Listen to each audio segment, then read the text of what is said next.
The single dad froze when he saw his CEO climbing through his bedroom window at midnight, her expensive coat soaked by the rain and her face filled with fear. For a few seconds, neither of them moved. He had spent years believing that his powerful CEO lived in a world completely different from his own. Yet there she was, standing inside his small apartment, looking less like a wealthy businesswoman and more like someone who had nowhere else to go. What she said next would change both of their lives forever. Before we continue, if you believe in kindness, second chances, and helping people when they are at their lowest, please like this video, share it with someone who needs hope, leave a comment, and subscribe to Kindness SPAC. Your support helps us bring more emotional stories like this to you. Daniel had never expected life to become so difficult. At 34, he was raising his 8-year-old daughter, Lily, alone in a modest apartment above an old grocery store. He worked long hours as a financial assistant at one of the city's biggest companies, trying to give Lily the childhood she deserved. Every morning began before sunrise. He packed her lunch, prepared breakfast, fixed her school uniform, and made sure she had a smile on her face before he rushed to work. He was tired almost every day, but whenever Lily hugged him and called him the best dad in the world, the exhaustion seemed worth it. At work, Daniel's CEO was Victoria Hale, a woman known throughout the company for being brilliant, strict, and nearly impossible to impress. She was wealthy, successful, and always surrounded by executives. Employees whispered that she could recognize a mistake from across a conference room. Daniel rarely spoke directly to her, but he respected her. He also quietly feared her. Then one Monday morning, Daniel was called into her office. Victoria told him that the company was facing serious financial problems and several employees might lose their jobs. Daniel's department was being reorganized, and his position was uncertain. He walked out of her office with his heart sinking. Losing his job meant losing the apartment, Lily's school, and the little stability he had fought so hard to build. For weeks, Daniel worked harder than ever.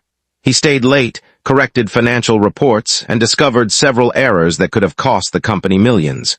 Instead of taking credit, he quietly fixed them and went home. Victoria noticed.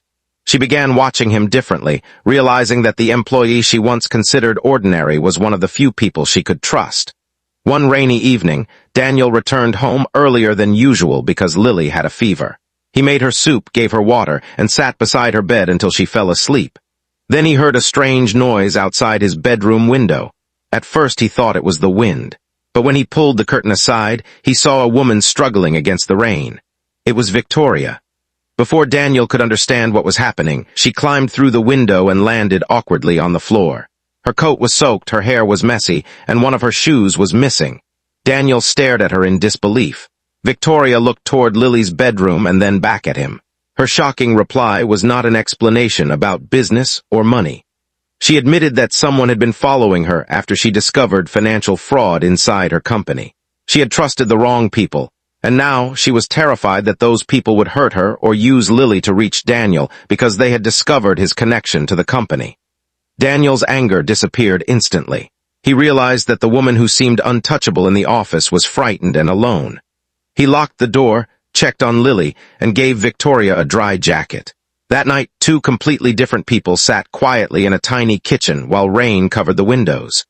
Victoria finally revealed that the financial fraud was much bigger than anyone knew. Senior executives had been secretly moving company funds for years. She had planned to expose them, but before she could, someone leaked her private information.